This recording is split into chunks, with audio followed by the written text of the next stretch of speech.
Salve, moçada, beleza? Vamos lá então trabalhar uma obra clássica, uma prima de Machado de Assis. Esaú e Jacó, um clássico, livro que cai no Unicentro, cai no PAC 3 e cai em muitos vestibulares por aí, beleza? Escolhi os Patinhas porque esse livro vai casar com o último livro de Machado de Assis, né, o Memorial de Ares, que você já viu no canal com certeza, beleza? Aqui algumas características, né? O livro é narrado ora em terceira, ora em primeira pessoa e tem diálogos com a leitora. Eu pus leitora no feminino porque o Machado de Assis trabalha assim. Ele fala, então, leitora, o que você achou dessa situação e tal? Então, a metalinguagem machadiana de conversar com o leitor o tempo todo. Local, Rio de Janeiro, é o penúltimo romance, já falei que o último é o Ares, tá? Memorial de Ares. Linguagem rebuscada, irônica, a ironia machadiana muito forte aqui. Intertextualidade com Esaú e Jacó, livro da Bíblia lá, a história daqueles irmãos gêmeos que nasceram se batendo na barriga da mãe e tal. Também teremos Pedro e Paulo, aquele conflito de Antioquia, entre outras intertextualidades que vamos lembrar nesse livro, beleza? Triângulo amoroso, dois irmãos gêmeos se apaixonam pela mesma mina, tá, Bed? Rivalidade fraterna, não só dos irmãos com relação à mina, com relação também à escolha política. Eles dois eram gêmeos idênticos, mas muito diferentes nas suas opções, nas suas escolhas. É um romance político que marca a transição da monarquia para a república. Tem um pedacinho lá da abolição dos escravos que também aparece no Memorial de Ares. E 124 capítulos curtos, assim como você já viu no Memórias Póstumas de Brás Cubas, também no canal, que mostra esses capítulos curtos, tá? Tá aqui o Memorial de Ares, assista no canal lá, procura bem bonitinho. E o livro começa assim, esse tal de Ares morreu, tá? Ele deixou 7 cadernos, 6 com numeral romano na capa, tá? E o sétimo, em vez de estar com o sétimo romano, ele está escrito assim, o último, tá? E é intitulado Esaú e Jacó. Então vem cá, os 6 cadernos, tá? Juntos é o Memorial de Ares, o último livro de Machado de Assis. O sétimo caderno é Esaú e Jacó, a história desses dois meninos que são chamados de Pedro e Paulo. Beleza, moçada? Não confunda o nome deles com Esaú e Jacó. O Jacó é a história dos gêmeos lá e tal, que deu o título ao livro. Mas o nome deles é Pedro e Paulo. Beleza? Cara, o legal é o seguinte, você lembra na Cartomante, no conto A Cartomante de Machado de Assis, que Rita vai consultar lá a bruxa, né, a cartomante, para saber se dava certo com Camilo e coisa e tal. Nesse livro também começa com essa consulta a essa cabocla, tá ali a Mini, né? Onde duas irmãs, na atividade, a mãe dos gêmeos, né? Já nasceu os filhos, ela vai consultar para ver se os filhos vão ser grandes e tudo mais e tal, tal, tal. E a sua irmã Perpétua vão aí consultar a cartomante, ou melhor, a cabocla, sobre o futuro dos meninos. Eu não vou começar dessa forma, vou começar bonitinho, ó. Nasceu os meninos iguaizinhos, idênticos e tal. O nome foi escolhido pela tia. A tia foi fazer uma oração, eles queriam escolher o nome dos pais e tal. Mas quando a tia foi fazer uma oração, ela sentiu uma influência muito forte de São Pedro e São Paulo. E escolheu o nome desses meninos desse jeito. A tia virou madrinha das crianças e tal, tal, tal, beleza. Mas o mais importante é lembrar que Pedro e Paulo foram grandes apóstolos de Jesus Cristo, mas que tiveram um conflito lá em Antioquia, uma briga entre os dois. E, cara, como esses dois meninos vão brigar nessa história, tá? Interessante, ó, um pedaço do livro aqui, ó. Epístola de São Paulo aos Gálatas, leu a passagem do capítulo 2, versículo 11, em que o apóstolo conta o conflito dos dois lá em Antioquia. Sem contar que esse número 11 do versículo são dois algarismos iguais, 1 e 1. E 1 e 1 é número gêmeo. Que absurdo, cara. E mais, o capítulo é o segundo de Gálatas. Isto é, número dos irmãos gêmeos. Gente, isso é conspiração, cara. Isso é conspiração.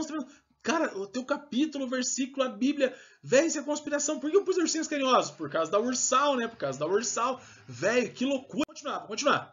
Bem, quem é a tia Zona que escolheu os nomes? A tia Zona é a Perpétua, tá ali, né? A Perpétua perdeu o marido, ela é viúva e tal, tá lá o Capitão Boeing e tal, beleza? Infelizmente o marido morreu na Guerra do Paraguai e a tia Zona é aquela tia madrinhona e tal que vai ficar cuidando e babando nos moleques, tá bom, moça? Que mais nós temos aqui? A ama das crianças é que falou, puxa, seria legal se você consultasse uma cabocla, tem uma cabocla bem famosa lá no Morro do Castelo e tal, que manja tudo, velho. Se você consultar essa cabocla, eu tenho certeza que ela vai falar o futuro dos moleques. E as duas irmãs foram consultar essa cabocla. Lembrando que foram escondidas, pararam a carruagem lá longe, para que ninguém pudesse ver, foram mocadinhas e tal. Porque, cara, onde já se viu, as mulheres, né, famosas e tal. Famosas não, mas a socialite constando uma cabocla velha de uma favela, tá ligado? Enfim, foram totalmente escondidas, escuras ali e tal, beleza. Subiram uma escadinha e quando foram chegar lá pra consultar a cabocla velha, cara, tinha 2 piazão, velho, na entrada do barraco, velho. Putz, já deu ruim. Não. Os 2 piazão falaram assim, ó, tá lá te esperando, tá lá. A cabocla sabe tudo, é o bichão mesmo e segue o baile, beleza? Não foi assaltado. Fique isso, tá? Vamos continuar. Um caboclo velho chamou as duas, entregou uma senha de 1012 o número da senha, cara. Veja como é potente essa cabocla, tá ligado? Freguesia numerosa, né, moça? E eles ficaram esperando essa cabocla atender a solicitação. Pois bem, a cabocla chegou, viu a foto das crianças, viu mecha de cabelo que a mãe cortou sobre os meninos, cheirava a mecha, conversava com as fotografias, velho, e por fim falou assim, ó, essas 2 crianças brigaram antes de nascer e vão brigar depois do nascimento e vão brigar pelo resto da vida, serão inimigos, serão rivais. A mãe ficou chocada ao escutar aquilo e falou assim, não, calma mãe, calma, eles serão gloriosos, serão grandes, serão muito influenciadores aí, tá ligado? Mas infelizmente vão brigar a vida toda, tá? A mãe saiu super feliz em saber que os filhos serão grandes e gloriosos. E também ficou assim, com uma inquietação, do tipo, como é que ela sabia que os gêmeos brigaram na minha barriga? Ela, de fato, sentiu um desconforto. Né? Vamos ler aqui um pedaço da fala da mãe, né? Sobre quando ela descobriu que estava grávida. Ó. No meio disso, a quem vinha agora uma criança, de formá-la por mês. Ela não sabia que eram 2 crianças. Então ela descobriu que estava grávida e tal, e aí vamos citar um trecho aí, tá? Essas crianças, que no caso ela tá achando que é uma criança ainda, tá? Obrigá-la a recolher-se cedo, perder-lhe as noites, adoecer dos dentes, né? E o resto. Tal foi a primeira sensação da mãe e o primeiro ímpeto foi esmagar o germe. Cara, ela pensou em me livrar dessa criança. Criou raiva ao marido. Porém, teve uma segunda sensação. A maternidade chegando assim ao meio-dia é como uma aurora nova e fresca. De fato, ela teve uma gestação complicada, os gêmeos brigaram muito na barriga dela e isso mexeu bastante com ela, tá? Ela saiu feliz dessa consulta, muito feliz. Tanto que pagou 5 vezes o valor da consulta. Ela pagou lá 50 mil réis para a Cabocla Bé. A Cabocla Bé guardou o dinheirinho, né, de boas e tal. E ela saiu feliz da vida. No caminho, ela encontrou um andador das almas. Ó, esse rapaz aí, Nóbrega. Importante, tá? Não deixe passar esse personagem, tá? Ele encontrou essa personagem e ela deu um dinheirinho pra ele. Tipo, tá aí, ó. E, cara, como ela tava muito feliz, ela deu um dinheirão pra esse cara, tá ligado? Não lembro quanto que é agora, mas tirou uma grana muito boa e deu pra esse morador aí, desse andador das almas. Quando ele recebeu essa nota, velho, até Machado de Assis falar que a ocasião faz o ladrão, tá errado, tá? O ladrão já nasce feito, a ocasião apenas incentiva ele a fazer o erro. A questão é que esse cara vai pegar essa grana, vai esconder essa grana, tá ligado? E vai ser importante no final da história do livro, tá? O importante é que ele encontrou esse cara, deu um dinheiro para esse cara que estava muito feliz, afinal os filhos vão ser grandes, né? E voltou para casa contar para o marido como foi a consulta. O marido sabia, né? A sociedade que não podia saber, tá? Quem é o marido? Santos, capitalista, diretor de banco e tal, e perguntou. E aí, como é que vai ser? Ela falou assim, ó, a cabocla viu, falou, contou que os meninos brigaram no meu ventre, e ela soube disso, tá? Tudo bem? E outra, ela disse que os meninos seriam muito grandes, grandes homens. E como eu fiquei nervosa que eles vão brigar muito a vida inteira, eu vou escolher as profissões diferentes para os dois, para que essa rivalidade não aconteça com constância. Tá, certo? Aí surge esse tal de Aires. Quem é esse cara? Velho, vá assistir o vídeo no canal lá, por favor, conheça a história, tá? Aires, 40 anos, diplomata, pegou uma licença e participa nesse livro, nesse período da licença dele aí, e no período de retorno que ele teve também, tá? Ele vai voltar aposentado e tudo mais no seu próprio livro lá, de uma maneira mais tranquila. Ele some um pouco, depois ele volta e tal. Mas o Aires ele é importante, ele é um personagem desse livro e do outro que vai dialogar nessa situação. E ele conhece a família, é amigo da família e tal.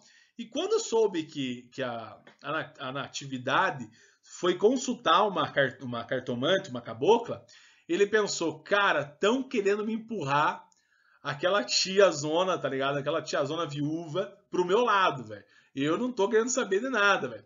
Eu já casei, o Aires já foi casado, tá? É um viúvo também, tá? A mulher ele morreu. Ele casou mais para conseguir se tornar diplomata. Depois, né, ficou viúvo e aproveitou uma vida de solteirão, jaguarão e tal.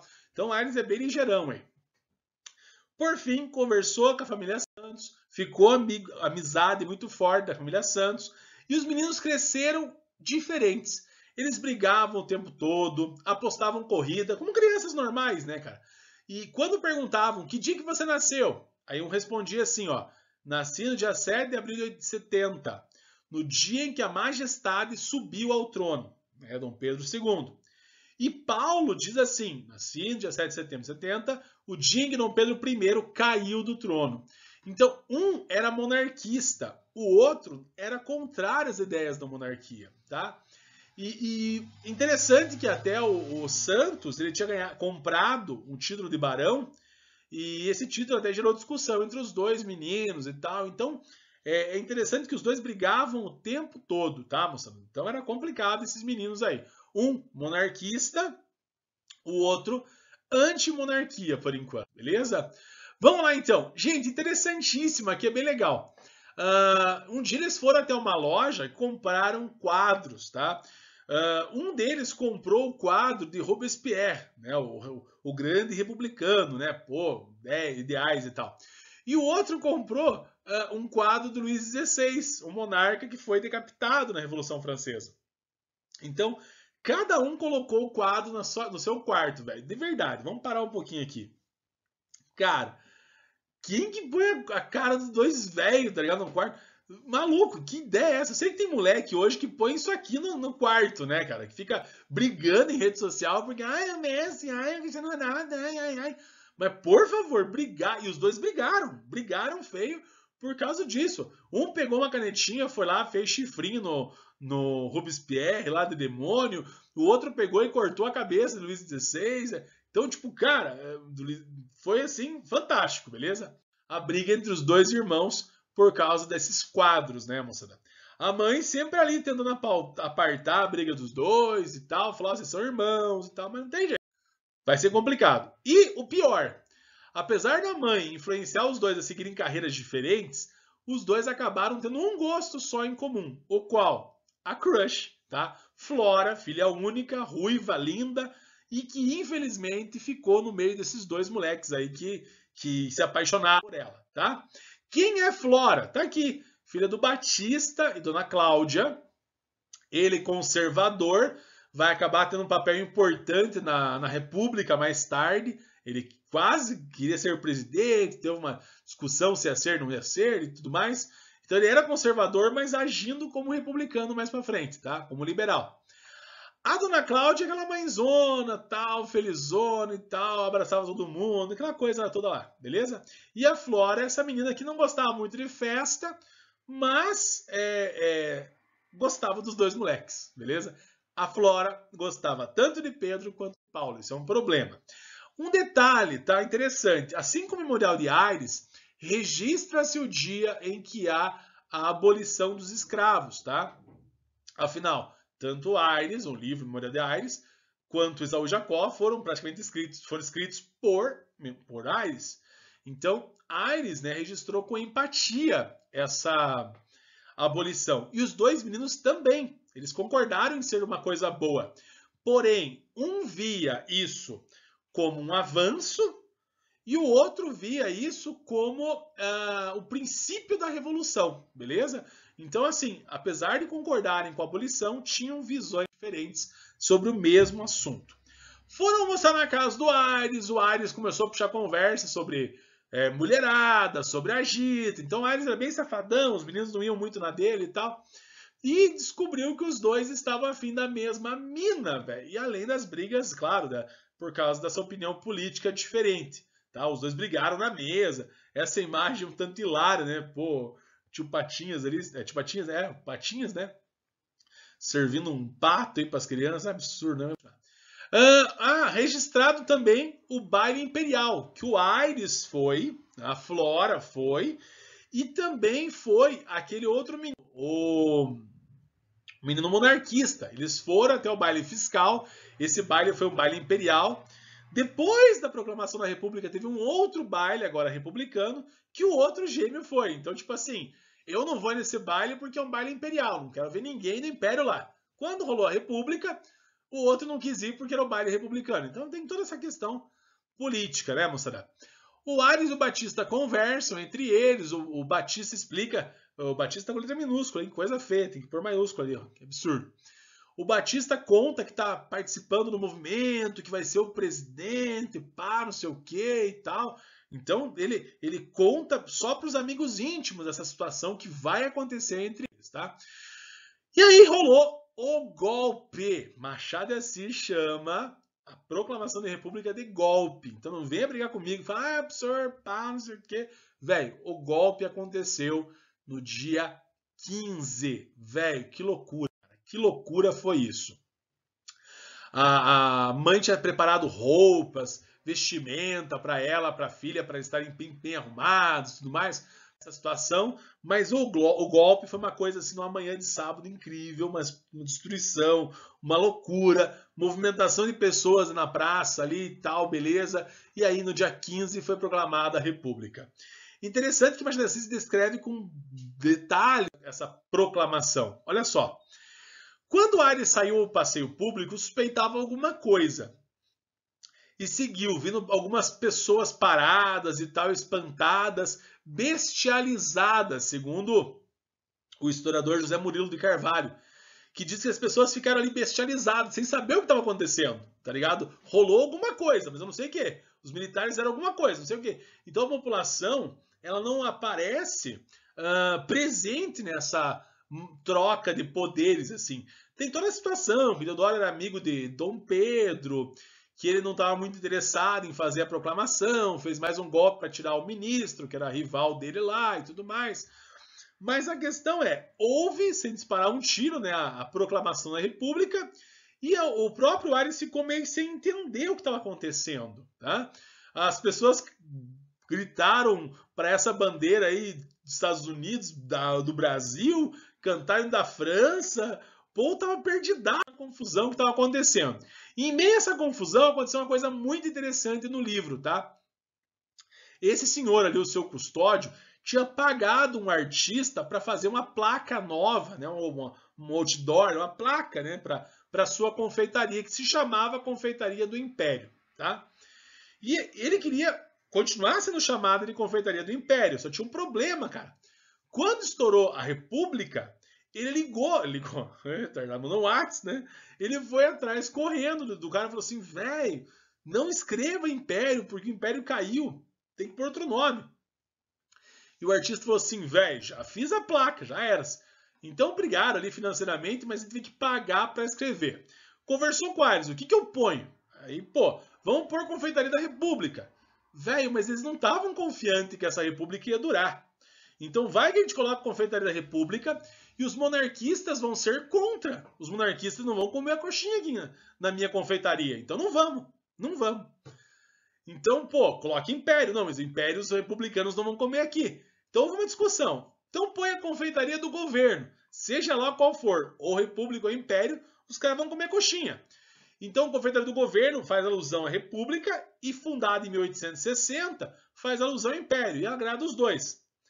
Tá, mas não é bom esse nome, então decidiram pôr Confeitaria do Custódio, porque o Custódio era famosíssimo, né, e tal, e, pô, todo mundo conhece a Confeitaria do Custódio. Mais pra frente, a confeitaria hoje, no Rio de Janeiro, é a Confeitaria do Colombo e tal, famosíssimo. Mas houve esse problema da placa, tá, gente? Por fim, Pedro e Paulo continuam aquela discussão com relação à opinião política, continua a discussão com relação à flora. Houve o baile da República, como eu falei para vocês. Agora Paulo foi, Pedro não quis saber, porque o Pedro ainda era monarquista. E vamos relatar algumas situações, tá? Marechal Deodoro, que assumiu a proclamação da República, ele fechou a Câmara dos Deputados e o Senado no dia 3, no decreto do dia 3. Fechou. E isso deixou Batista muito abalado, porque, pô, ele tá na rua, cara, ele tá na rua. Então, velho, é muito interessante esse registro da situação, para a gente perceber como é que foi essa proclamação da República aos olhos da população, que nem sabia o que estava acontecendo. Interessante do livro, aqui a parte da renúncia, né, de Deodoro. Deodoro renunciou com 2 anos de mandato apenas. E olha, vamos ler a notícia do jornal. Ó. A República e a legalidade estão salvas. A honra do povo brasileiro está ilesa. Terminou ontem, de modo mais feliz e decoroso, o parênteses funesto aberto na vida da República. O honrado Marechal Deodoro abandonou o troço. E quem vai assumir, um outro ligeireza, né? O Marechal Floriano, né? O famoso Marechal de Ferro, tal. Interessante essa Eldorado. Acho muito interessante cobrar em vestibular isso aqui. O que foi o Eldorado? Eu vou ler para vocês aqui, ó, e depois vamos lembrar de um caso interessante. Vamos lá. A capital oferecia ainda ao recém-chegado um espetáculo magnífico. Vivia-se dos restos daquela agitação, epopeia, sem acento, epopeia, tira ali, de ouro da cidade e do mundo, porque a impressão total é que o mundo inteiro era assim mesmo. Cara, quem não viu aquilo não viu nada. Cascata de ideias, de invenções, concessões rolavam todos os dias. Milhares de contos de réis, de papéis, dinheiro para estradas de ferro, banco, fábricas, minas, estaleiros, navegação. Dinheiro abrindo a torneira a rodo, caindo do céu. O que estamos falando? Gente, a crise do encilhamento. O ministro Rui Barbosa abriu o tesouro para a galera e houve muita empresa falsa, fake. A galera ostentava dinheiro, manja, e investia em ações, e houve toda a crise do encilhamento, fabricação de mais grana. Então, essa parte interessante de cobrar em prova, tá? Tem tudo a ver com a história e a gente visualiza isso na obra, tá, moçada? Pois bem, vocês lembram do Nóbrega, né? O Nóbrega é aquele rapaz que ganhou aquela dinheirinha, aquela esmola, né? E quando ele pegou essa esmola, ele pensou, velho, eu vou de lugar em lugar pegar esmola. E ele viajou, tá? Viajou o mundo e voltou desse mundo extremamente rico, cara. Eu não sei qual foi o negócio que ele investiu, se foi em Nodê, se foi que mais? Da dinheiro Herbalife, tá ligado? Não sei qual foi a pirâmide que ele investiu, tá ligado? Mas o cara voltou riquíssimo. E ele começou a percorrer as ruas onde ele pedia esmola, onde ele andava por aí, tá? E andando por aí, né, esse cara vai ser importante um pouquinho, tá? Pois bem, o Batista ficou numa situação terrível. Ele até, quando foi fechado lá a Câmara dos Deputados, o Senado e tal, ele fez um manifesto. E não publicou esse manifesto, ele guardou, ele na verdade ia publicar, mas a mulher falou, não faça isso e tal, ele não publicou. Só que quando o Marechal Floriano assumiu, ele ficou tipo, putz, se eu tivesse publicado, o Floriano ia me valorizar, tá ligado? Então ele se apresentou, conversou com o Floriano deu bola pra ele ficou pindaíba mesmo, né, cara? Pois bem, Flora, meio que encurralada pelos dois irmãos, vai ter que escolher, porque, cara, eu gosto de você, meu irmão gosta de você. Quem tem que escolher?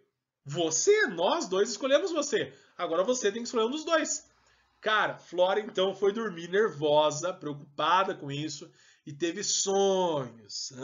Sonhos. Nesse sonho ela sonhou com um irmão, depois vinha outro e tal, uns sonhos meio estranhos, se assim podemos dizer.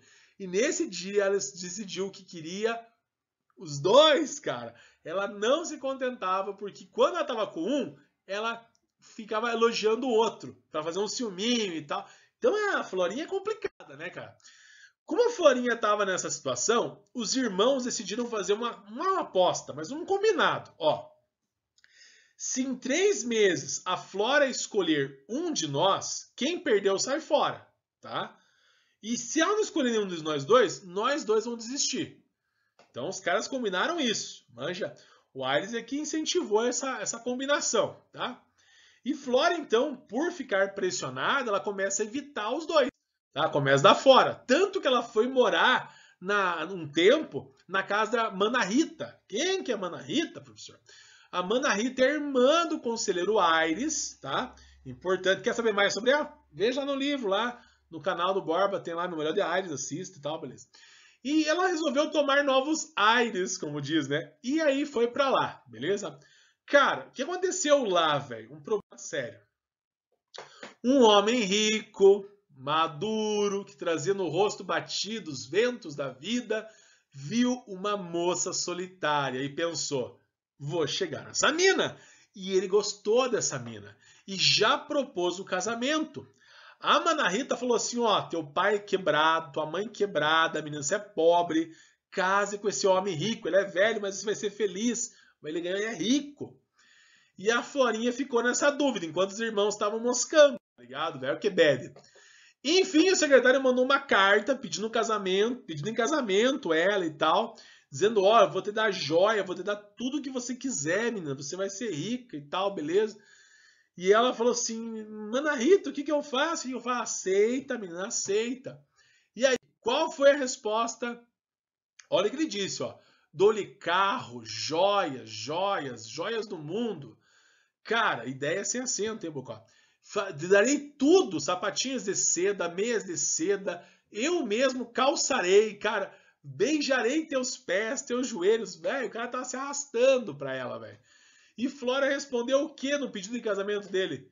Ela disse não. Não, ela não quis casar, velho. E, velho, deu um negócio ruim aqui. O que aconteceu? A Flora ficou muito nervosa com essa questão do casamento e tudo mais, e ela ficou doentinha. Ah, velho. E ficou tão doentinha que estava quase morrendo. Aí veio a mãe visitar, veio o Ares visitar, veio a Natividade, veio até os gêmeos visitar ela. Interessante que quando a Natividade chegou, ela abraçou e apertou a barriguinha da Natividade. Porque por aquele útero abençoado é que veio os seus amores da sua vida. Então, cara, ela não se aguentava mais a pressão, ela amava os dois, não tinha o que fazer. E infelizmente, né, moçada, tá aí o resultado. A Florinha morreu, velho. Que bad, cara. Morreu. Trágico, né? Trágico, como diz. E aí, na sepultura, os irmãos se abraçaram, choraram e falaram assim: cara, ela morreu para unir a gente. Nunca mais vamos brigar. Prometemos um pro outro não brigar mais. Cara, não é bem assim. Mais para frente, eles foram eleitos deputados, um do PT, um do PSDB, tá ligado? Eram deputados, obviamente, de ideias contrárias, e houve brigas e mais brigas e mais brigas e mais brigas. Quem sofreu com isso? Cara, a mãe. A mãe tinha escolhido um ser médico, um ser advogado, eles se formaram médico, advogado, abriram um consultório e clínica para os dois. E, cara, mesmo assim, os dois foram se enveredar pra política e viraram inimigos total, velho, tá? O Ares resolveu acabar com essa bagunça. Falou assim, velho, senta aqui os dois. Jurem pela mãe de vocês, que está doente aqui agora, que vocês vão parar com essa briga retardada aí. Eles, não, tá, a gente jura. Velho, assim que eles juraram que não iam brigar mais, a mãe morreu, velho. Nossa, que tragédia. E os dois cumpriram a promessa de não brigar mais? Pois bem, um irmão viajou, foi para Minas e tal, beleza. Mas quando voltou, continuaram brigando. E, velho, em meio a toda essa briga e confusão, o livro acaba assim, tá? Os dois, como a cabocla profetizou, viraram eternos inimigos. Mesmo jurando ao pé da mãe e jurando ao pé da amada, beleza? Gente, terminando essa obra maravilhosa, espero que tenham gostado e muito obrigado pela sua atenção, foi dispensada, e até nos próximos encontros, se nos for permitido. Tchau, povo, e até!